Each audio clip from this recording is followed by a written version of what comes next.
Hello and welcome to the Rabyd Atheist. I'm Ed Rabyd, a former pastor turned atheist, now a compassionate anti-theist. Welcome to my channel. Subscribe and join the Rabyd Nation. If you want to learn more about our mission to normalize atheism and deconversion and how to support it, stay tuned to the end of the video to learn more. Today I am reacting to a channel called Road Trip for Truth and its host John Faberez and a video entitled Atheists Can Exist. I guess I'm going to find out why I'm a figment of everybody's imagination, so here we go. Atheism, strictly defined, is an absolute truth claim that says there is no God. What? You know, just once, I would like a theist to actually look up the definition of atheism and get it right, because this is not right. John here is giving a very specific type of atheist, the Gnostic atheist. This is the definition of them. This is the atheist that does indeed say that God does not exist. But that is hardly the definition of atheism overall. It's a very specific claim that a certain group of atheists make. Atheism is not an absolute truth claim, despite John's assertion to the contrary. It's simply the acknowledgement that to some of us that we just do not find the evidence for any God convincing, and thus do not believe in a God. I hate it when theists come out and basically frame atheists the way they want to instead of dealing with the actual definitions. It's not hard to look this stuff up. Even secular sources will tell you what atheism is, and atheism is not the assertion that there is no God. The atheist definition is very simply, there are a group of people that do not have a belief in God, period. Any God, full stop. And that's all it is. So you've already started off on the wrong foot, because if you're going to prove that atheists don't exist, you have to actually have a definition of atheism that actually hits all atheists. And you haven't done that here. You're hitting a very specific group of atheists, and I'm not sure you're going to even get rid of them, but we'll see. I'd also might say that this is called the road trip to truth, huh? But you already have a falsehood in the video, as you claim atheism is an absolute claim, which it is not, and that your definition is not what atheism is either. You're dealing with a very specific type of atheism and not a representation of all atheists. So how do you prove that atheism or atheists don't exist if you're only targeting a small group of them? Maybe you should rename your video series Road Trip, to where I reaffirm all my preconceived notion as to what truth is. But there can be no atheist because no one has all knowledge of all events, for all places, in all times, to be able to make the definitive claim that there's absolutely, positively no God. So this is your argument of why you think there are no atheists. Well, firstly, this doesn't work, seeing you have the wrong definition of what atheism is in the first place. So you're fighting a straw man at that point. But I've already burned that straw man with my matches in my previous comments. But if we use the actual definition of atheism, your argument falls apart for other reasons. I am fairly sure that you do not have any belief in magically delicious leprechauns, Odin the Allfather, or Vishnu. But if that is true, then don't you have to also have all knowledge of all events and all places at all times in order to not believe those things? If we follow your argument to the logical conclusion that we would have, anything that is asserted that doesn't have, these qualities, you would have to say that your argument also applies to them. Do you have all knowledge in all places, in all events, in all times to prove that magically delicious leprechauns don't exist? I mean, once you start putting other things besides a non-belief in God or assertion that no God exists, if you assert no magically delicious leprechauns exist, doesn't the argument also follow with you? Don't you then suddenly have to provide good evidence of why magically delicious leprechauns don't exist? Don't you have to provide evidence of why and show your all knowledge of all places and all times about why you don't think Odin the Allfather exists, why Vishnu doesn't exist, and of course, unicorns and magically delicious leprechauns? The point is, you don't do that, okay? You don't do that yourself with anything else.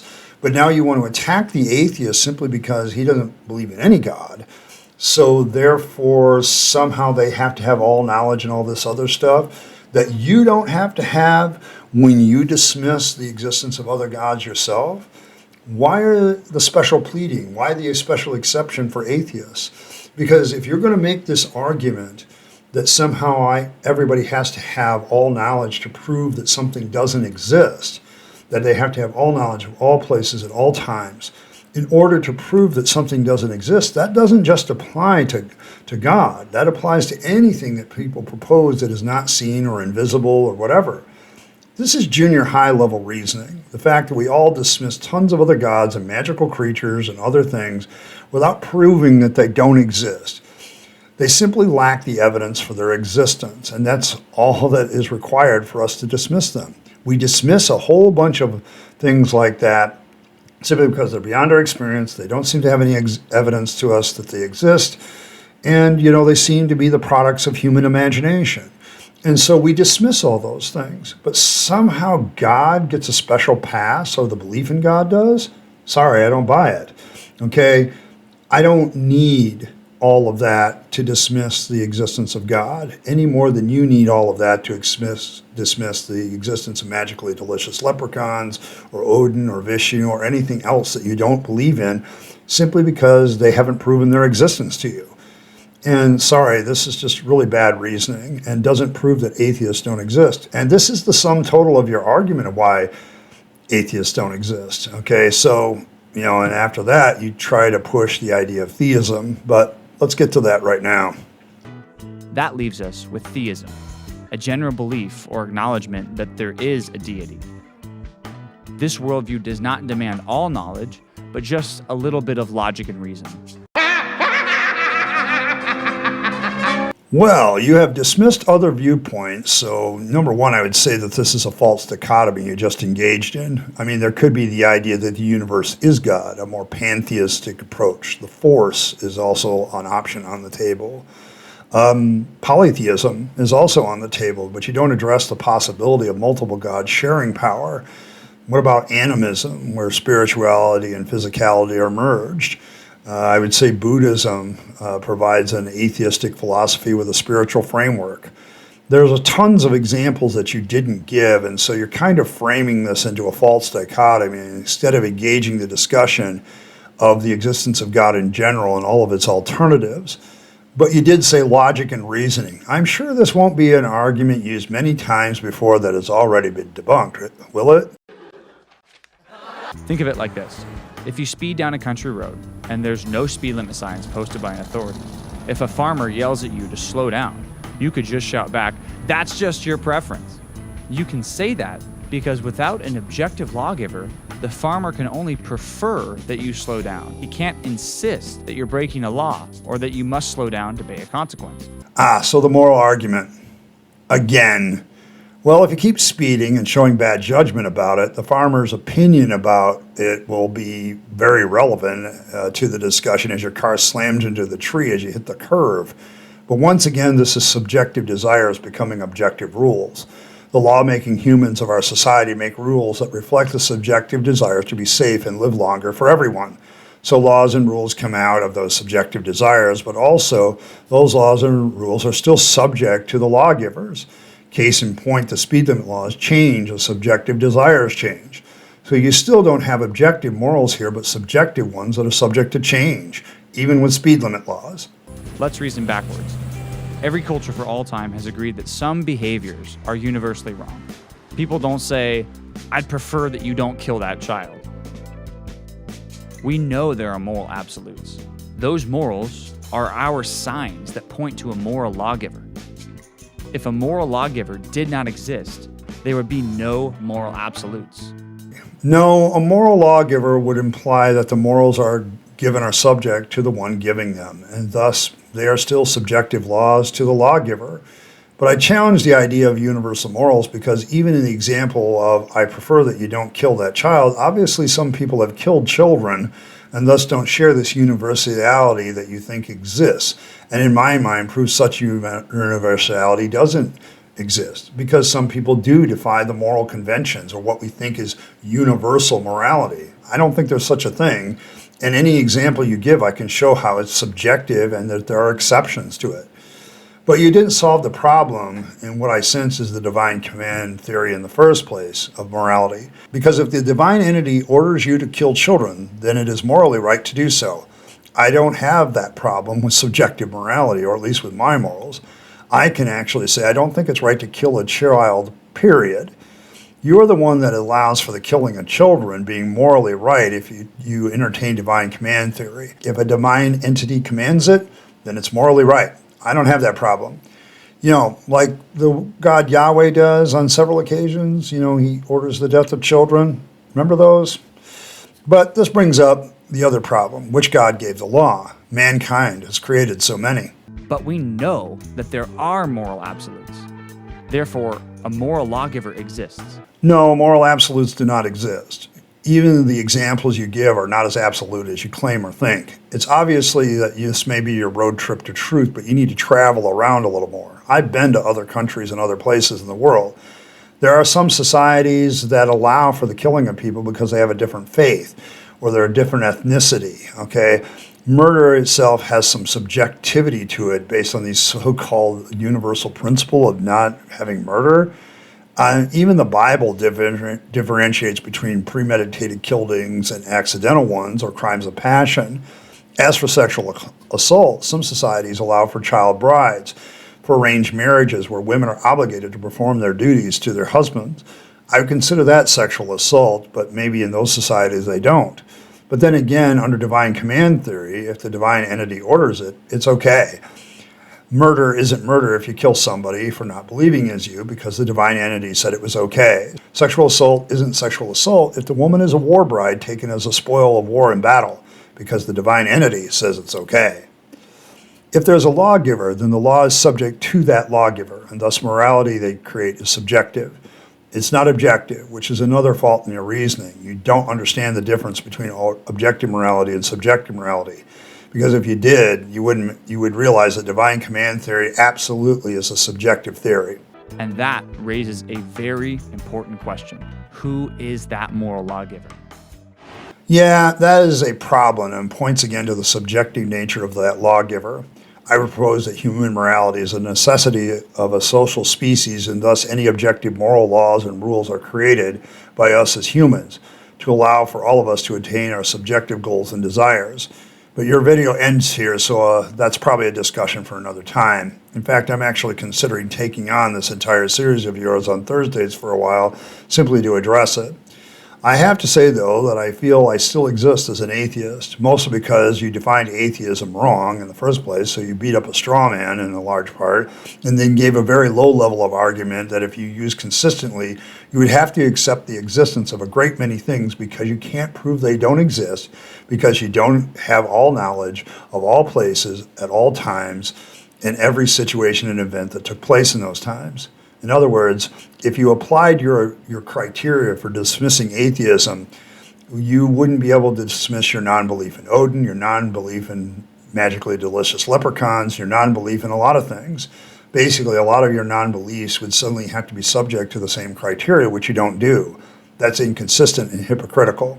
I'm going to kind of go off the cuff here because this is also something else that I would point out at this point to anybody having this discussion.